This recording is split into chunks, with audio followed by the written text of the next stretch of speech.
Hey everyone, you're listening to Heaving Bosoms, the podcast where two romance-loving friends recap romance novels scene by scene while swooning, guffawing, and discussing the book as if it's real life. Ooh, we've got some super fun things happening over here. If you sign up for our Patreon at the Feminist Boner tier or higher, you can come to our virtual book club with guest author Tessa Bailey. We have a celebrity guest. On April 29th, she's joining us to hang out and chat and answer your questions and overall be best friends. So if you're interested in that, head to patreon.com/Heaving Bosoms podcast and check out the other rewards too. And today has been a long time coming. All right, we're finally doing the Minotaur handjob book. Sarah Wendell is with me to recap part 1 of Morning Glory Milking Farm by CM Nascosta. Part 2 will be next week, but patrons already have the video of the recap in full.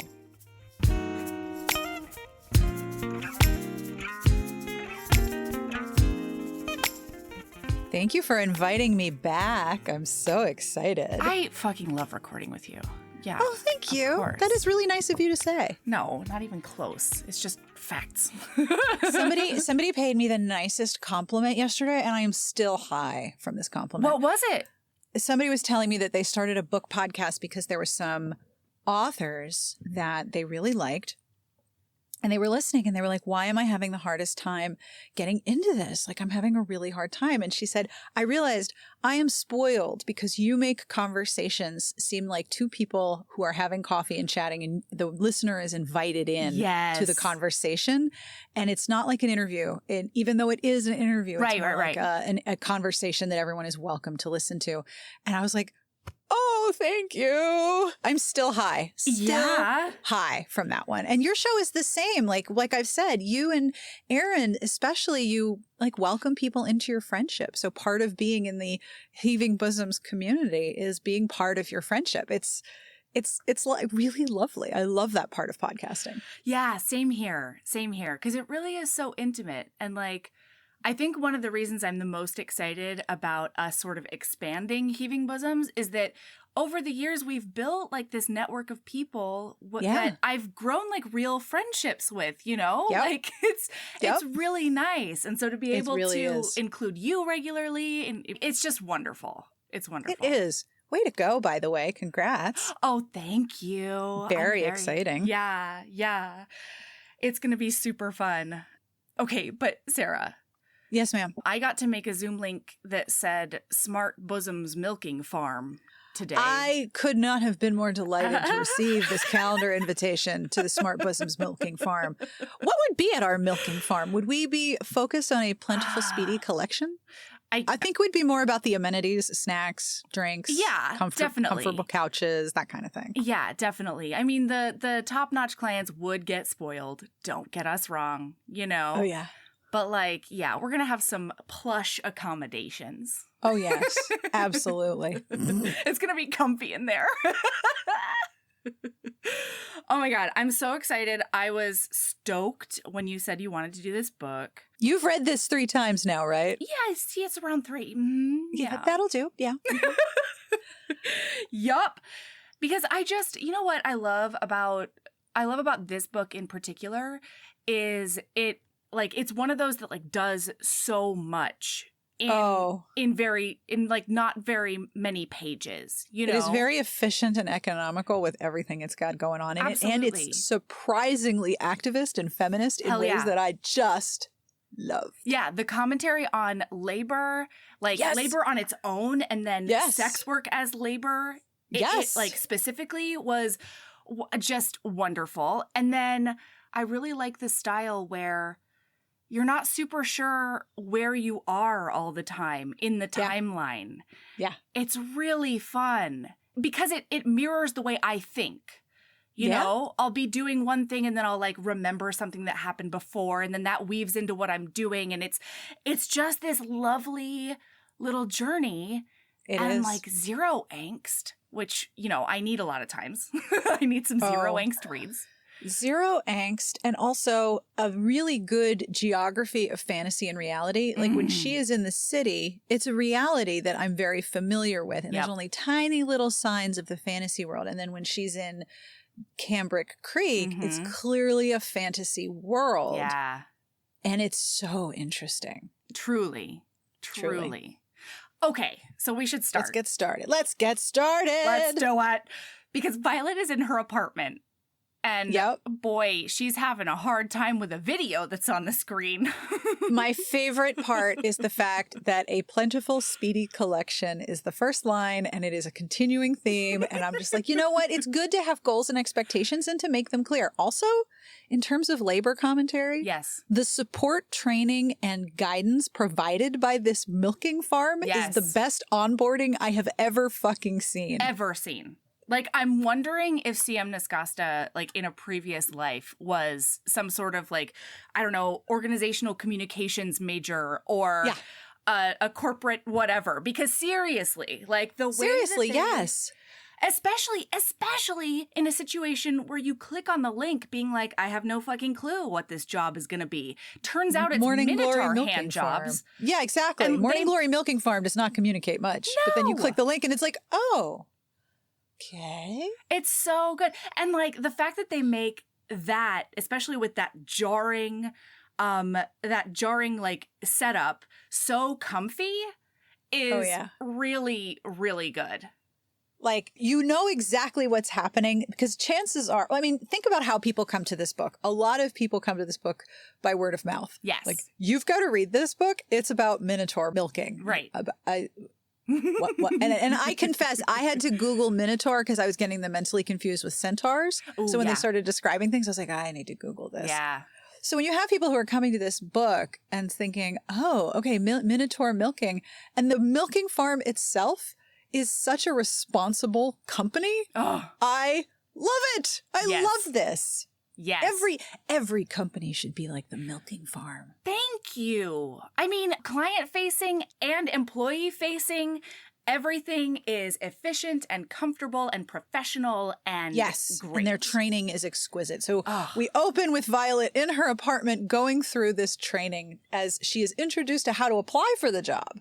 And there's this very perky fox-faced woman who's just like a plentiful, speedy collection. And then she's like doing a hand job. She's like, oh, I really like at this point to really continue the manual stimulation as I put this suckerfish fleshlight thing on the erection. Oh, it's so good. I also love that technologically, the milking farm only gives prospective employees 8 hours of access to their training portal so that they can watch everything and then think, all right, is this right for me? Seriously, this is one of the best onboarding sequences I have ever encountered, and I'm kind of mad it doesn't exist in real life. Yeah. I mean, I really think that this model should be sent out. Oh, God. To everywhere. I subscribe to a bunch of subreddits. So the subreddit Anti-Work had a big old meltdown recently, and it's sort of coming back from a big old public relations disaster. Oh, geez. But there's workers' revolt and a lot of, basically, we do not have to exist as corporate human capital. We are people. Yes. And I love that this whole book, like everyone in that subreddit could read this and be like, yes, I love it. Here. I love it. Yeah. All right. So she's thinking to herself, like, I am very uncomfortable with this because I do come from a puritanical human culture. Yep. Although at this point, she doesn't see that it's like particularly human. No. She just knows that like something's embedded in her that makes it very uncomfortable. But she has got a metric fuck ton of student loans. I mean, like, she is a millennial to the T. Yep. She is me. Tons of student loans. I mean, me 5 years ago, because boy, was I really aggressive. And then she's also got credit card debt, which I didn't even have to deal with. And I still felt like I was drowning. She's just in a bad spot. She can barely pay her rent.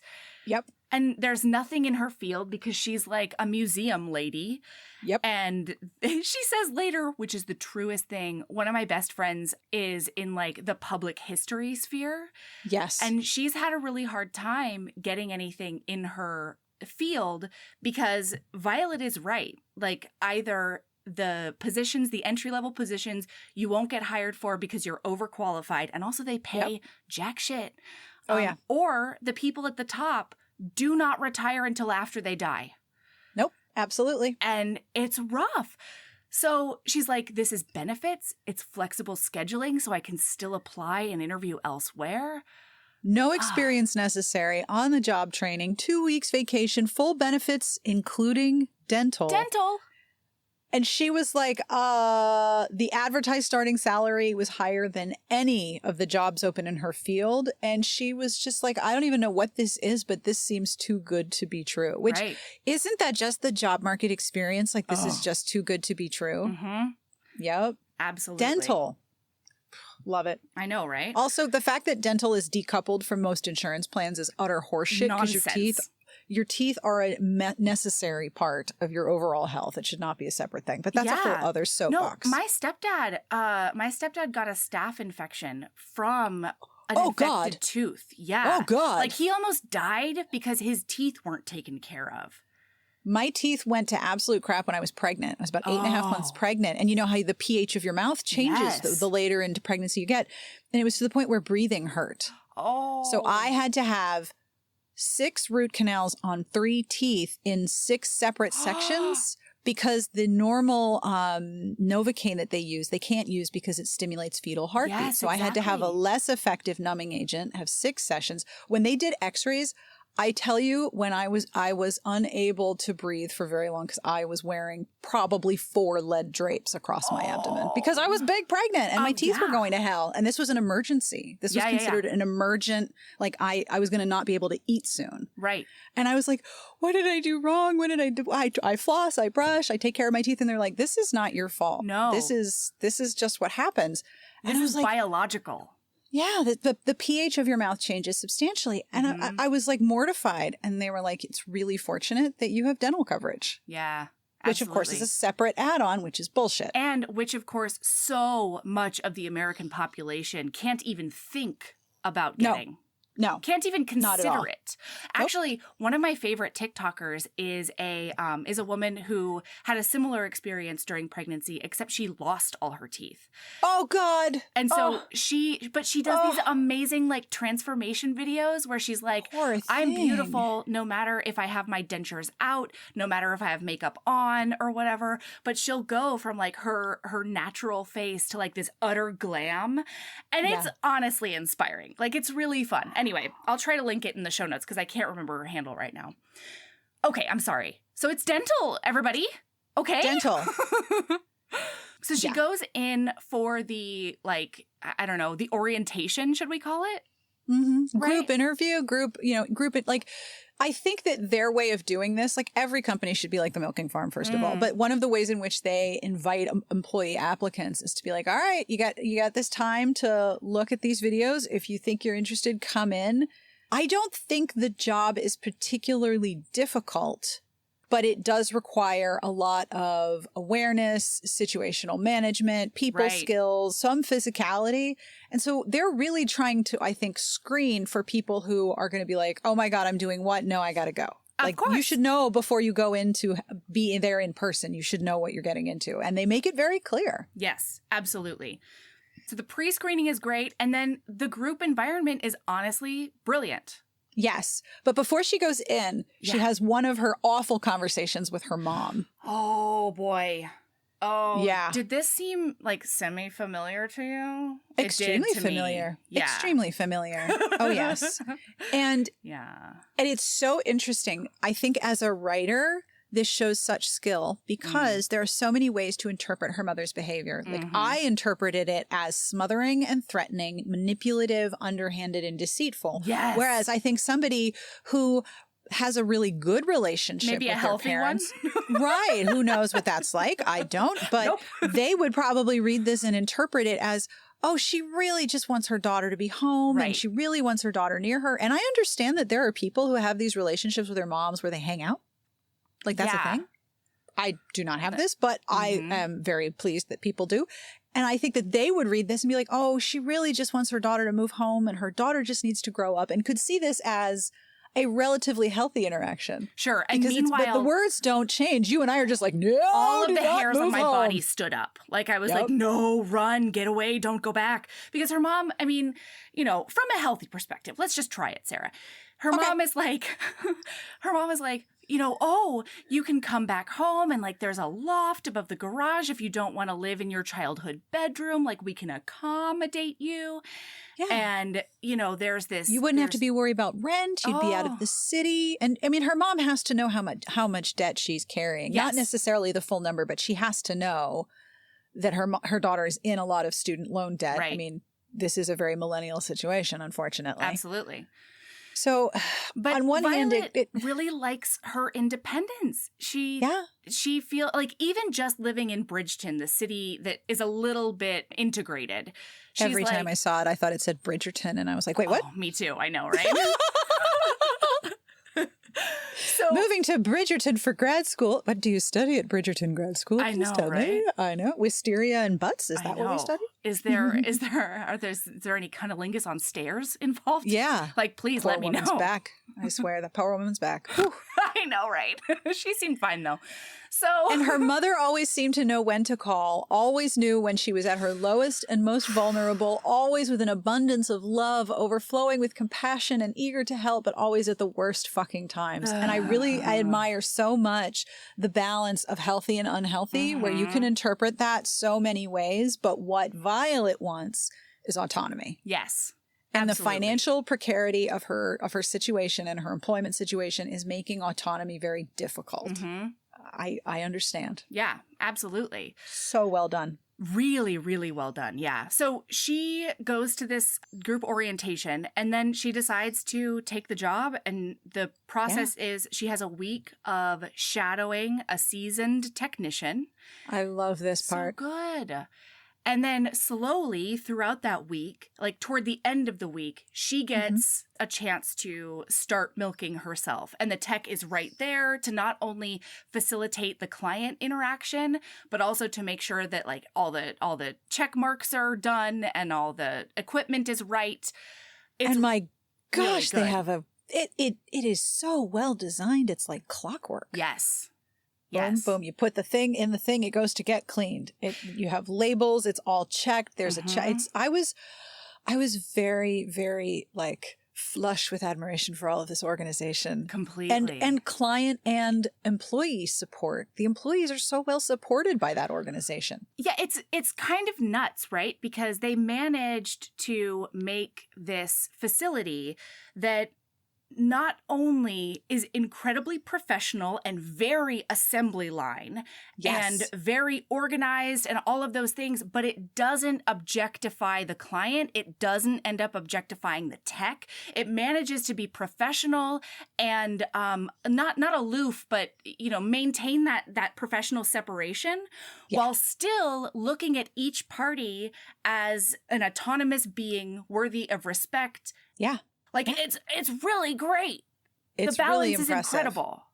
Yeah, the only place where there's objectification is when there's the different types of clients, and we'll get to that. Yes. Some of them have costume requests. Yes. Yeah, I thought that was interesting. So cute. One of my favorite parts of the first chapter, I have to say, is when Violet finds out why they're milking all these minotaurs. Why are they milking all these minotaurs? Because minotaur semen is used to make human erection drugs. Well, because of course men. That's why. Because men. Then this is, I read this in the first chapter and I was like, this author has my heart. Yes. That human men placed an enormous importance on their dicks was no surprise. The whole world seemed to be designed for cocks. Offices that were too cold, seatbelts that cut across the neck instead of sitting comfortably across the chest, medicines that had only ever been tested on one segment of the population. Modern conveniences designed with only one half of the population in mind, at least in the human world, so that the discovery that there was an entire underground industry devoted to human men's erections was not at all surprising. And I was like, okay, this is what good fantasy does. Good fantasy takes this absolutely imaginative universe and grounds it very specifically in a human identifiable detail. And that I was like, I am here. I am on board. I can see what you're doing with this. Yes, absolutely. I am here for it. Yeah. Yes, all of those things are true. Right. I love the little subtle feminism of it. Same. And it immediately situates you in the perspective, which I Yes. absolutely loved. Yes, absolutely. No question. That tiny little grounding of reality, like I identify with this part of that world. Mm-hmm. I'm here. I understand. Yes, you are milking Minotaur because Minotaur. How do you, the plural of Minotaur is Minotaurs, right? Minotaurs, It has to yeah. be. Yeah. So you are milking Minotaurs because human men need erection medicine. Boners, and they can't handle it on their own. That's, you know. Of course you are. And they won't just like go down on you for a long time. Like, it's not that hard, you know? Nope. Like, you just have to practice. It can be tricky at first. I get it, right? Trickier. However, once you get it down, it's fine. Oh, hey, HBs. I don't know if you've heard, but we have a Patreon. For as little as $5 a month, you get over 150 bonus episodes, most of which include Aaron, videos of regular episodes, author hangouts, and so much more. Do you want to hear Aaron and I recap every single episode of Crash Landing on You? What about a little film called Psycho Stripper? Do you want more recaps of ridiculous Thanksgiving and other holiday books and movies? And how do you feel about Naima Simone and I recapping amazing reality TV? All of that and more is on the Patreon. There's so much content at your fingertips as soon as you sign up. Seriously, hours and hours. Anyway, it's patreon.com/Heaving Bosoms Podcast if you want to check it out. And of course, that link is in the show notes. Keep being a badass. Okay, so anyway. So now we have to go to when she starts training. Yes. With the wonderful antennaed girl. What is her name? I can't remember. They have such good names. Shoot.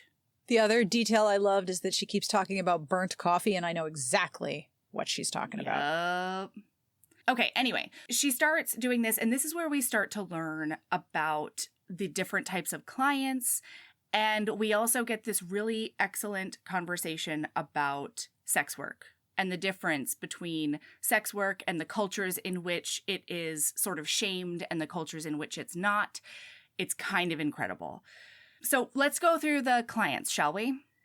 Let us.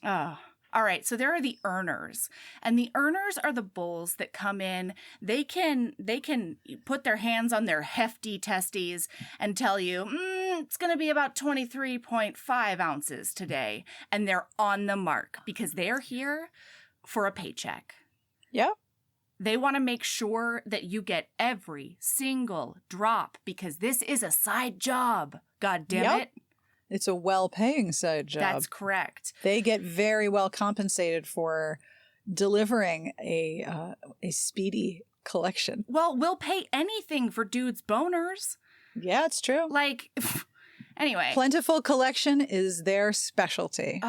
So good. And they're earners because they make everything easier for everyone. Yes. They're like, I'm here to jack off into this bottle. You do the thing, I do the thing, I get paid, next person, all good. Right, exactly. So those are the earners. And then there are the clock watchers. And these I personally saw as like Andy J. Christopher's Stern Brunch Daddy minotaurs. Who like come in and they're like, I'm on my lunch break, and they've got their shiny watches and their suits, and they're just like, I'm here to get it done and get out, and that's it. Yep. And then there are the good little cows who are the fetishists. Yeah. Yeah. And I love how this book operates on two levels as far as fetish is concerned, because there's obviously an engagement with the fetish of, I don't know the name for it, but I know that there's a fetish of just cum everywhere. Big, messy, smeary sex. Like that is definitely a fetish. And then also the gigantic cock fetish. Of like course. I would guess it would be stuffing fetish, maybe. Oh, I'm sure that maybe. Maybe, but there's fetishes being played with on the surface by what Violet finds intriguing. Yes. But then inside the book, there's the fetish of these bulls who want to be milked like cows. Yes.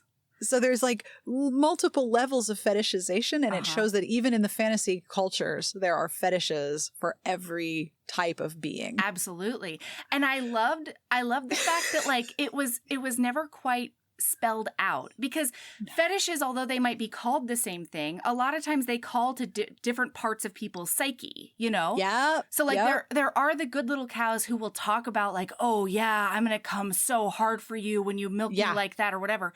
And then there are the good little cows who want to pretend they are milk cows. Yes. And that you are a milkmaid. And they would like you to wear scrubs like an alpine milkmaid or denim overalls. Yes. Or wasn't there it was probably the milkmaid later on. One of the other employees is wearing like scrubs that are a full costume. Yes. She's like, all right. Yeah, it's so good.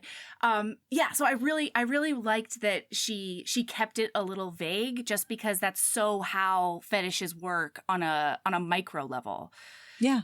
And fetishes engage in a lot of ways with things that are considered taboo or deviant.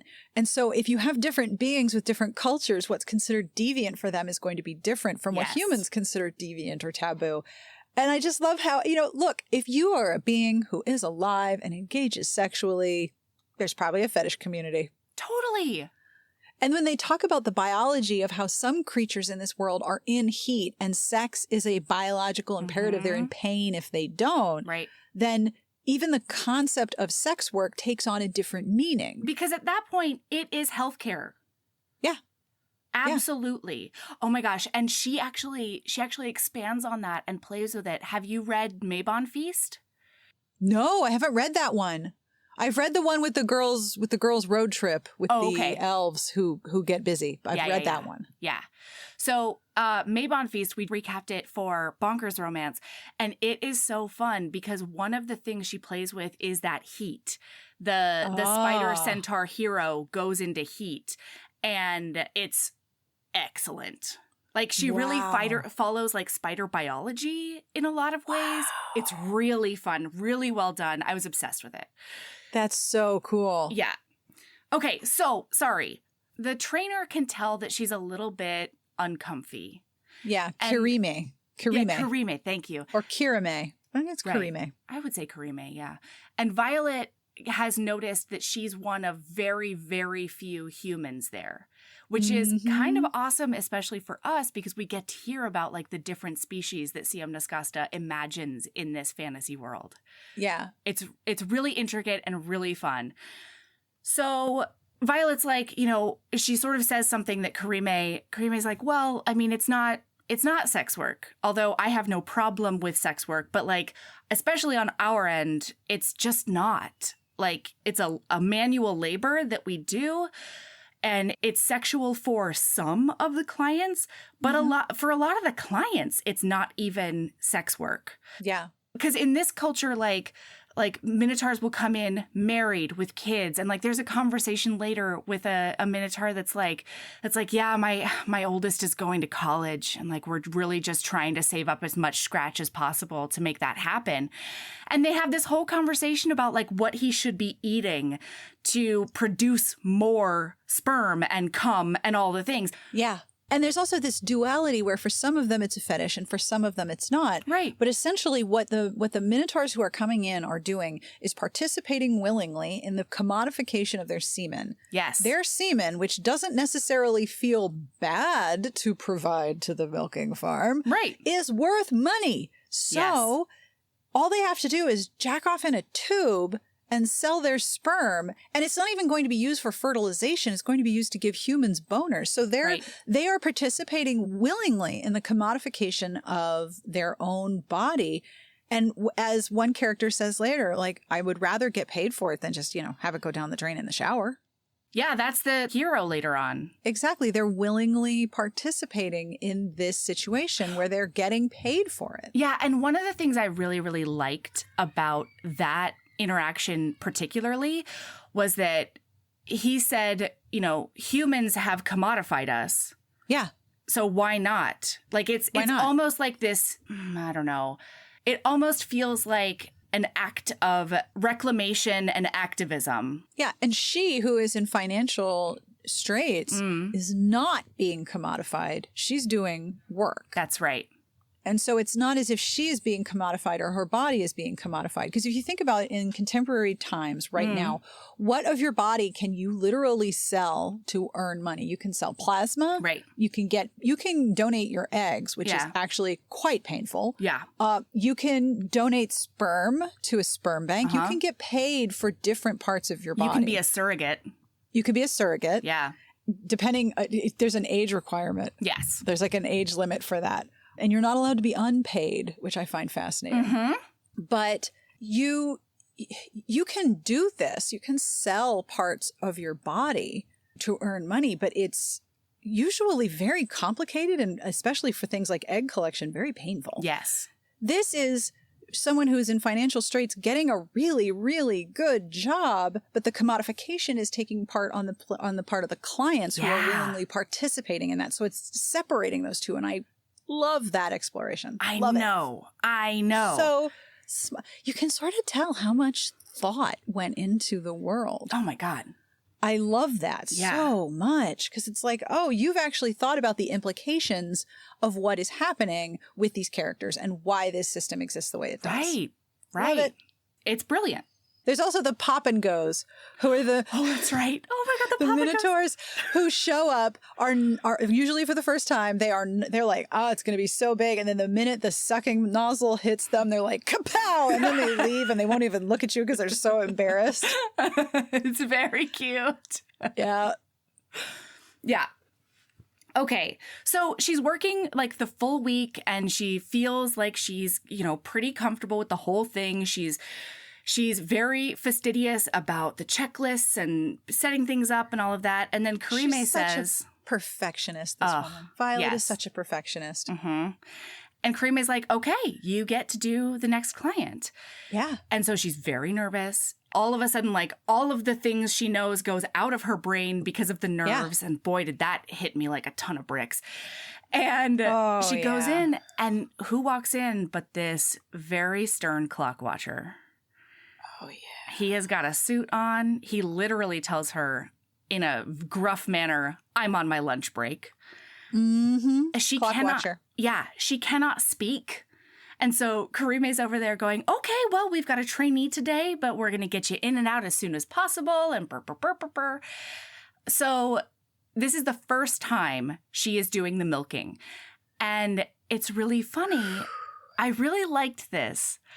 I liked the fact that both she and the reader didn't understand whether or not it was special, Yeah. Because she's doing the milking and she realizes that, like, she's pretty darn into it. Yeah. And things are... And she's creative and she's responsive. Yes. Like part of her job is to be present and responsive, so that when she does something, like she slides her pinky around the edge of his foreskin and he reacts to that, she's like, okay, understood. I'll keep doing things like that. She is present and responsive to what's happening. But she is not prepared for how much it turns her on. Right. She says, like, it sends a tingle down her, and like, she doesn't super know how to even confront that within herself, let alone anything else. Super uncomfortable with her own response. Right. But one of the things that I really, really loved, because as an achiever, as a perfectionist myself, a lot of times, I loved the fact that she was like, oh my gosh, I don't know if I should be so proud, but the fact that I just got like a huff out of this clock watcher, because they're normally incredibly stoic. Yep. And so the fact that she's getting responses from him, and then she's like, oh yeah, all right, you like the pinky around the inside of your foreskin? Neato. Can good to know. do. And then it gets to the point where after she puts the nozzle on, she's like, all right, I saw the fox face woman, and she went for it, and so I'm going to do it too. And so she like puts more lube on her hands, and she starts like pulling on his testicles and running her finger down the seam in between them. Oh, yeah.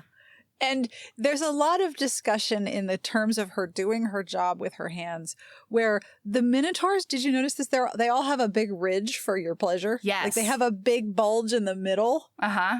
I was like, these guys are actually ribbed for pleasure. I love it. Yep. No, it's for your goddess spot.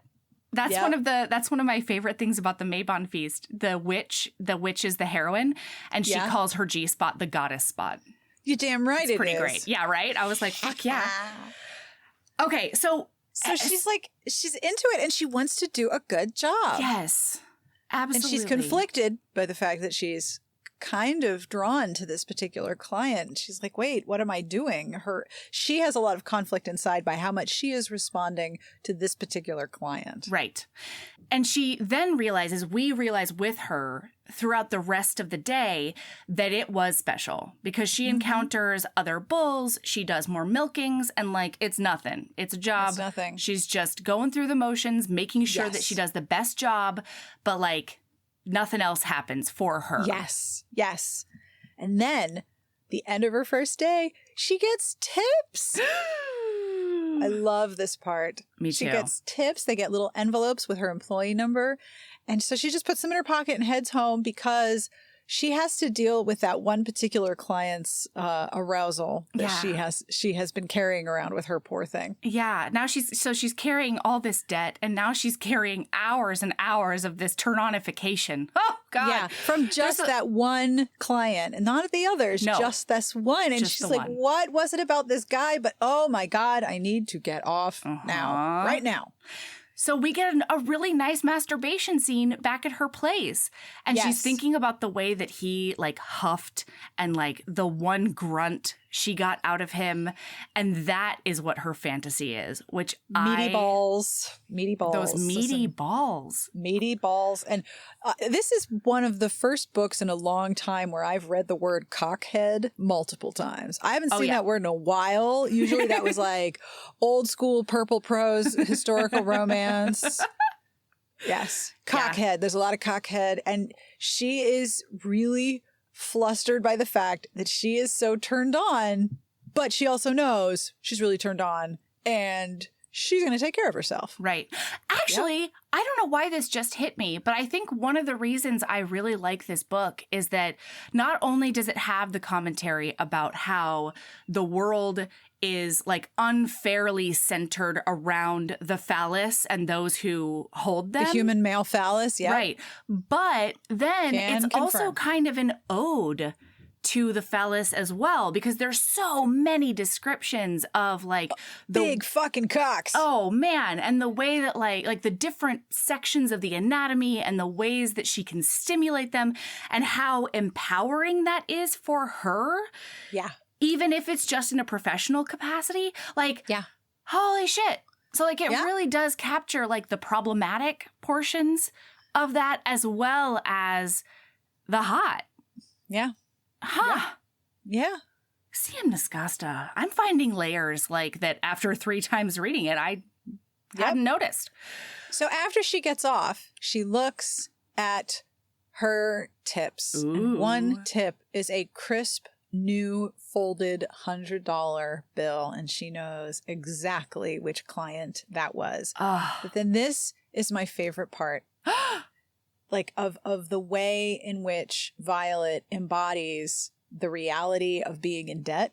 Yeah. She could pay her cell phone bill without needing to carry the monthly late fee. And then the money saved from the late charge would be applied to her student loans or the credit cards. And that $100 bill means a tiny amount of progress for her to get out of debt. Yes. And I was like, that is just as important as her feeling of safety and security in having this job, is that she is able to make progress with the things that she has been carrying with her. And I was like, so you got a really good orgasm and you're making progress in your debt.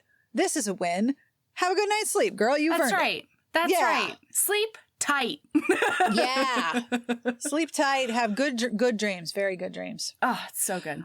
I also love that each chapter starts with an image of a spilling milk bottle with MG on it. I'm like, I appreciate a creatively formatted and thoughtfully formatted ebook. Mm-hmm. As much as, people who love paper books appreciate when there's like deckled edges or dye or illustrations or beautiful end papers. Like, I get it.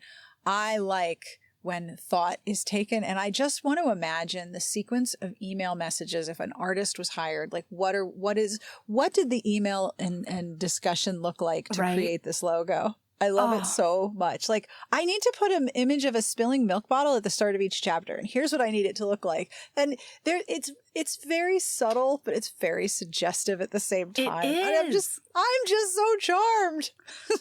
Yeah, it's really, gosh, it's nice. Oh my gosh. Yep. And then she learns, after 3 weeks since she completes her training, she learns about the cash bonus for the most productive milking associate. And she is on it. And she's like, challenge accepted. Yes, she's doing it. Now, I will say, this was when I first noticed something about this book and this writing style that was a quirk that irritated the living fuck out of me. And it's minor.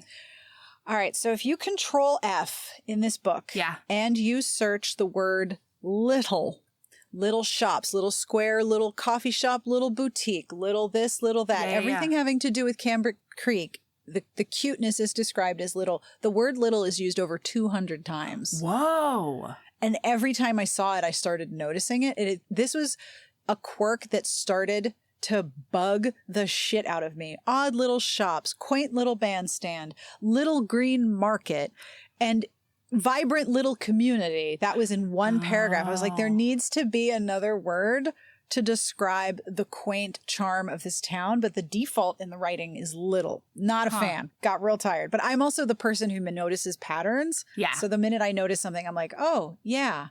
Excuse me, I beg your pardon. I got my numbers wrong. It's not 200. It's 112 times. I actually did a search and wrote it down. 112 times. I stand corrected. Still, everything about the town, everything about the structure of the town is little. Which, I can understand that to contrast with the big minotaurs and the big orcs and the big creatures. Yeah, but I don't understand it because of that. Yeah. Not everything can be little because you've got 8-foot orcs. Citizens. Coming to get coffee. Yeah, coming to get coffee. Yeah, like everything should actually be bigger to have, and then have accommodations for littler creatures. Yeah. So it was like a what's the word I'm looking for? A crutch? A tick. A tick. Yeah, a crutch or a tick. Like, if you're a podcaster, you learn your own verbal ticks. Oh boy. Do I ever? And so I empathize, but everything about the town and in the buildings and the businesses, everything is little. And I was like, okay, we need a different word. Mm-hmm. But that is really my only major struggle with this book. Otherwise, I was in. Yeah, absolutely. Hey, HBs. I started an Etsy store. Did you know? Right now, it's full of all the St. Vincent items you need. Because St. Vincent is thoughtful and cozy all year round. We've got a book sleeve to keep your books, planners, e-readers, or really anything else safe when you're on the go. The inside is fuzzy, and they feel so incredibly lush in your hands. I went round and round with the manufacturers to make sure I had just the right thickness. Those feature art of St. Vincent and Evie during their carriage adventure that was painted by the amazing Mayara Faraz on one side, and then I created a St. Vincent Would Always wreath on the other side that has a bunch of little Easter egg items in it. There's a St. Vincent Would Always warm brick enamel pin. It's like, if you know, you know. I designed a special edition Marriage of Convenience candle that is specific to Devil in Winter, with the help of HB Jen at Post Pouring Company. It combines dark amber for St. Vincent and rosewood for Evie, and it smells so delicious. It's hard to even wrap my brain around. So if you want to treat yourself or be the St. Vincent you want to see in the world by getting a care package for a friend, check out our Etsy store. The link is in the show notes. So she goes back to work. Go ahead. Yeah. And they're getting their morning assignments. Yep. And I think Magda the orc, is kind of an asshole. A little bit of an asshole. She is like, oh my gosh, hold on, Violet. I forgot to give you, or no, you need this one file. And then she does blame Violet for like, you need to check it over, blah, blah, blah. But the file that she gives her has a little purple like Post-it note on it. And it's because she has gotten her very first request.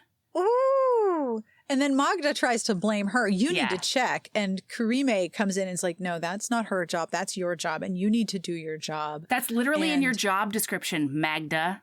Like, that's literally your job. And I like that there are employees who are not great. Yes. But that Kurime is confident enough to actually say to one of her colleagues, actually, no, you're handling this wrong and you need to correct this problem. Like, ooh, damn. Yeah, I really liked it. Because I didn't really get a sense of hierarchy except between trainer and trainee. Mm-hmm. There weren't like middle managers. No. So Kurime has the authority to tell Magda, no, actually, you're not allowed to blame someone else for you not doing your job, so you fix that problem. Like, yeah, that's true. That's very true. It. So, and then she does get cum all over her. Yeah. A pop and go pops sooner than she thought they would.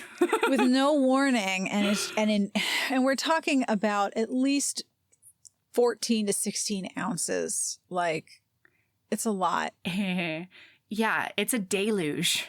It is quite I would a lot. say. And it's gross. And she's just sticky. And it's just...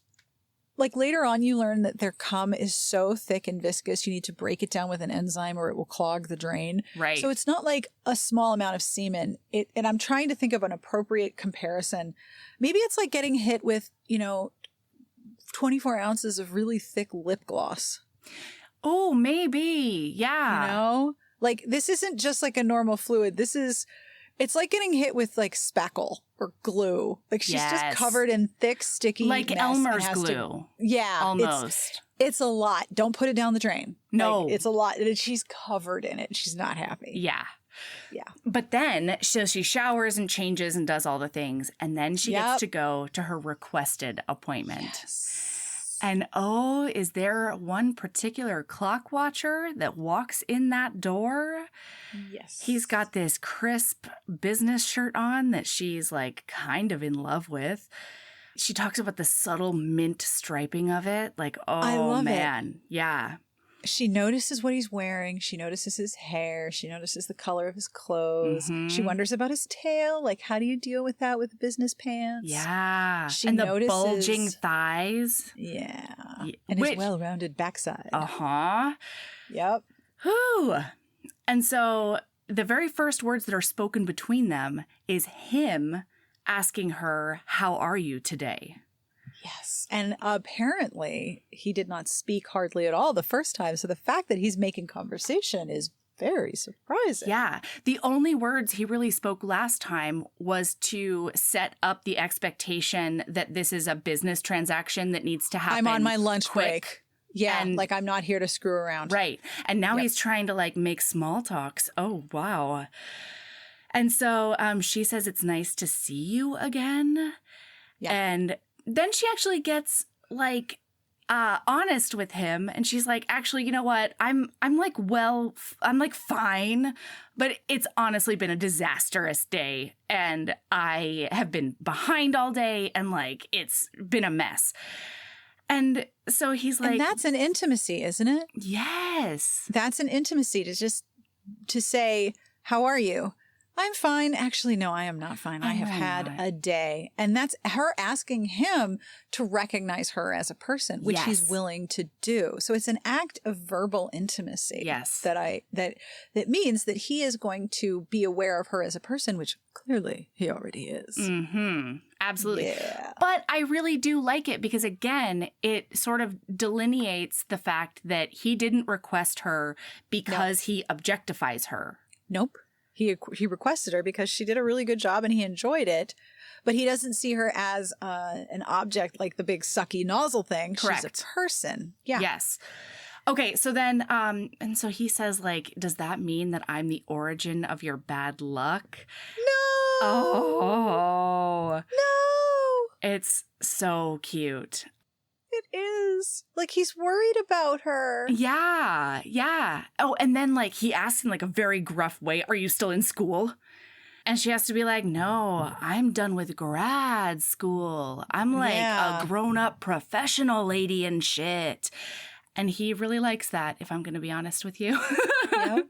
And she says, I'm waiting for a job in my field that actually pays the bills. And he says, yeah, it's difficult out there. He understands. Yeah. And then he asks if they treat her well there. Yes. I love that He's part. like, how are your working conditions? Please let me know. Yeah. Oh, my gosh. They're generous to clients. It's a relief to hear they treat employees well, too. Like, he is cognizant of what he's participating in with her. Oh, right. And okay, so this whole time, dreamboat. What a fucking dreamboat. What a dreamboat. So, okay, we forgot to tell them what the situation is. And this is only important because of the conversation they're having and the way it progresses. So basically the technicians are on the lower floor and then the minotaurs are on an upper level and they sit straddling what they call a breeding bench, which is sort of like a sit-up massage chair kind of situation, except it does have a cock hole. Yeah. Yeah. Yeah. And it's their cocks are very big. So it's a very big hole. Indeed. But that means that she is operating maybe a half step lower so that she is at arm's reach facing his cock. Right. And so he is up and she is down. It's a 2-level situation. Yeah. Very important thing to know. You're right. Yeah. So this whole conversation, he's been sitting on the bench, but he's been sort of backed up so that he can ask her about her working conditions and school and all of that sort of thing. And then he's like, okay, well, I guess I should let you get started. And then she realizes that he is hard because they've been talking to each other. He is turgid. He is boulderous, listener. Yes. Okay? Like, he's already, like, his pre-cum is already dripping because they've been talking. Hard because they've been talking about her working conditions and her status as a student with debt or a former student with debt. Yep. He is super into her and she isn't sure if he is. Right. Because she's like, well, his job is to be hard and then ejaculate into a milk bottle. So it may not be me. Yeah. Listener, it's totally her. It's totally her. Yeah. Oh, yeah. And I like that she's not sure, but she's like, I've got an inkling.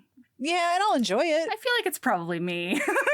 Yeah. He did request me after all, Sarah. Yeah. And she keeps arguing with herself, like, what is wrong with you? This is a client. You should not respond this way. Yes. And it hasn't quite struck her that he's the only client with whom she has this reaction. She's like, this is inappropriate. I don't like this, but also I'm super into it. And you need to do your job. Just get him to ejaculate into the bowl or into the bucket and then move on with your day. But it's not like that. This one is different. Absolutely. And so at the end, the last question he asks her is like, wait, so you have one more appointment today? And she's like, yeah, this is my second to the last slot. And with my usual shift, the next appointment would be my last. And he's like, I'll have to keep that in mind. Whoa, it's so hot. Yeah. Okay. And so she's like, then she goes home and she does have to masturbate again. And she thinks about, it says it was the deep moan he made when he came. She thought of when she reached her peak, clenching around the entirely too narrow vibrator, wishing it possessed his astounding girth as she keened, trying to imagine the mess 24 ounces would make of her sheets. Can I raise the question that it's a little odd that we're using imperial measurements in a scientific facility in a fantasy world? Indeed. It would be metric. Wouldn't it be metric? It would definitely be metric, huh? But I also know that as a person who is much more fluent in imperial than metric, I understand that 24 ounces is a lot of fucking fluid. Yeah. It's a big mess if you drop that on the kitchen floor, which I've done. It's not good. It's really don't not. Don't drop a bottle of olive oil. It is just a bad time. Oh my gosh. And it's so long to clean. I mean, it's I feel like that's a good comparison to the cum too. Yes, you're right. It is probably very viscous and thick like olive oil. And it will clog your drain. Yeah, 24 ounces of olive oil is a lot of olive oil. Mm-hmm. That's right. Yeah. Yep. Okay. So now she tries out, she's like talking to her mom on the phone again. And she's like, oh, I'm so glad that you found a job that pays Tell you me money. all about it. She's like, it's a pharmaceutical company. Yeah. Good work, Violet. Not a lie. And then she goes to get coffee, but it's like not great. It's got Diatomaceous earth. Thank you. Oh God, why? Why, God? Why would you do that to coffee? I love the fact that the human world coffee shop that is overpriced and always tastes burnt. I know exactly what that person is talking about. Starbucks. And it's never. And I used to work in a coffee shop. I know why it tastes burnt. It's because they're overworked and they can't properly clean all the equipment. And then it gets singed onto the equipment and it tastes burnt. Also, they burn their coffee. Correct. But the fact that that is still bad, and then the first coffee shop she tries in Cambric Creek is like, ew, diatomaceous earth, oh my God. And she's paid so much money for this thing, and so she's trying to just, like, gulp it down and, like, get it over with. And then she's like, I can't. This is terrible. I bought bad coffee. Damn it. Mm-hmm. Yep. So she gets off the phone with her mom's like, I gotta go, I'm on my lunch break, bye. And then she's got her last appointment of the day. Everybody. Yes, her mother does say that her childhood sweetheart has moved home, and wouldn't it be nice to meet up with him? And Violet's like, no. A guy who got divorced before 30 and had to move home. I see that situation as not great. His family, his mom is super excited that he's home, and her mom is like, oh, it's so nice, and you could move home and you guys could be together and we'll all just be all happy together. And Violet's like, nope, do not. Hard pass for Violet. Yep. Yeah. Yep. Well, especially since she has encountered one particular cock. Like, there is a moment where she's like, I don't know, like, he couldn't possibly be as girthy as somebody I have a giant crush on, you know? Yes. Yeah. Cock so big it could crush her. I mean, just ruin her.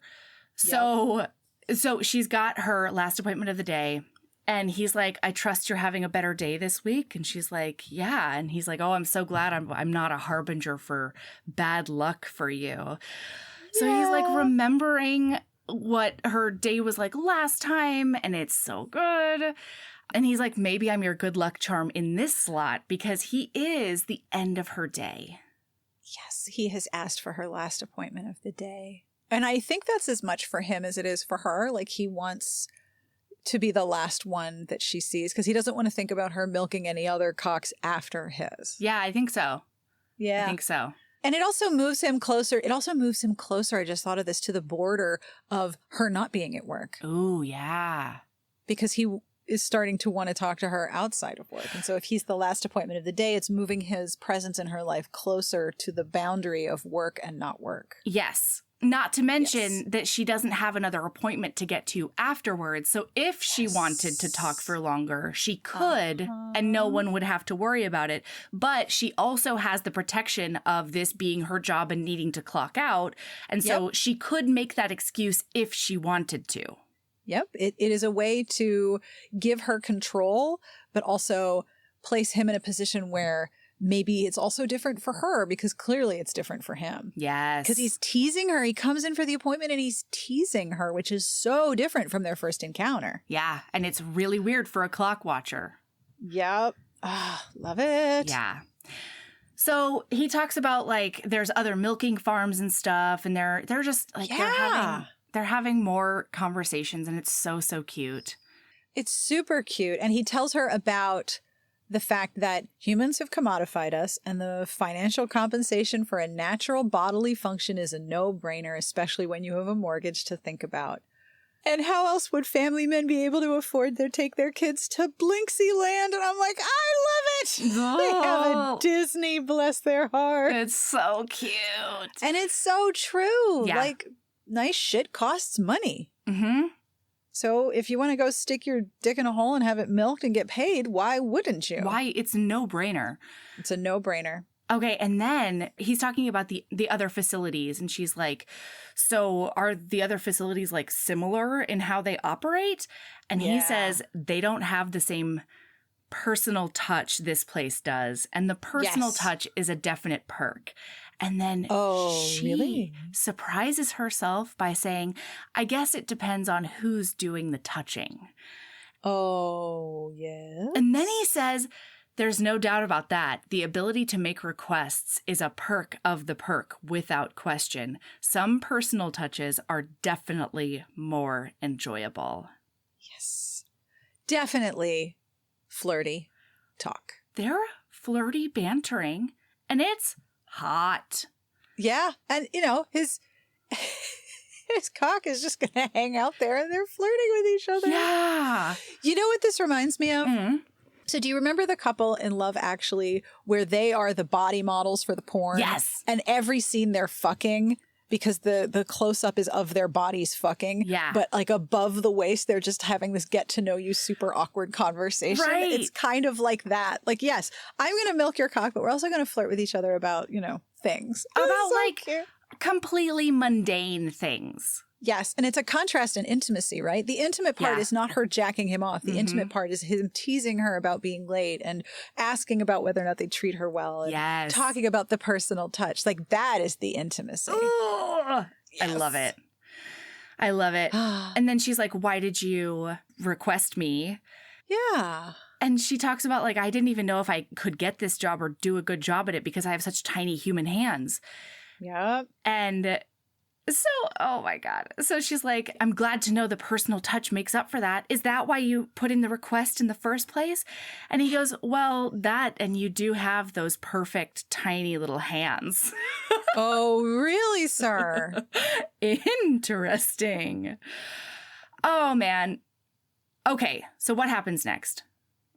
Well, she jerks him off because that's what she's there for. Yes, and that's correct. what he's there for. Yes, they fill up a bottle. Yeah. And she has this habit of after he's done, she pays attention to his balls. And she does like a final little, so she has to like wipe them down, wipe everything down to get the lube and the cum off. But then afterwards she'll put her hand underneath his balls and she calls it giving him like a final squeeze. Yep. Like, bye. Yep. Like, bye, balls. See you next week. Right. And then he asks her, well, where did you go for coffee? Yeah.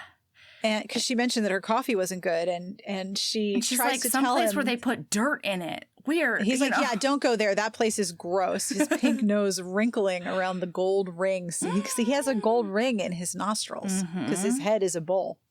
And he tells her where to go for good coffee. And then he says, I make a point of pulling away every afternoon for a caffeine fix. So he's just trying to drop a hint of when he'll be at that coffee shop. And he says, I expect a review of your experience when you make it. Well, until next week. Like, he's so very subtly and respectfully trying to make himself available or aware of make her aware of his schedule without overtly asking her out because they are in her workplace and he is a client. Yeah. What a smart dreamboat he is. He really is. He's very savvy about skirting the lines of sexual harassment. In a way that I appreciate. Power dynamics. Oh, he is so cognizant of all of the different power differentials here. Financial, professional, client service, like all of that. Age. He's about 10 years older than her and very much more settled into his life. Yes. So good. Yeah. Oh, I love it. And then he gives her, she says, after he says, well, until next week, she wasn't expecting the small smile, a brilliant flash of white teeth, his liquid brown eyes crinkling behind his untidy hair, leaving her utterly frozen. Oh! He's a little dreamboat. He really is. Oh my gosh. That's all for today. Next week, we'll be back with part 2 of this glorious book, as well as Lady Loves. Make sure to check out the show notes because we put all of Sarah's social media details in there.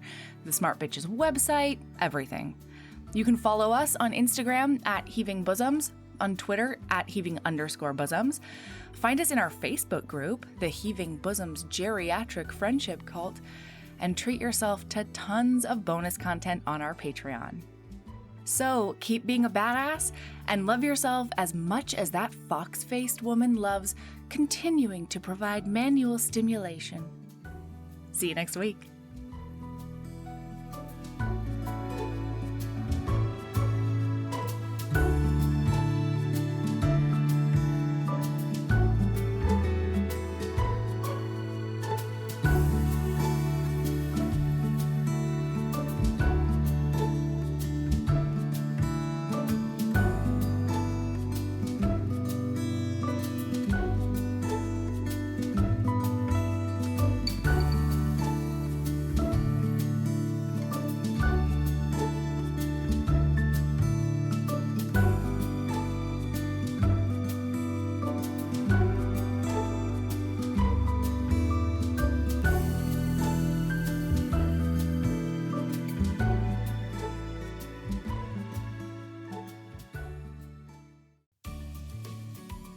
Hey, you.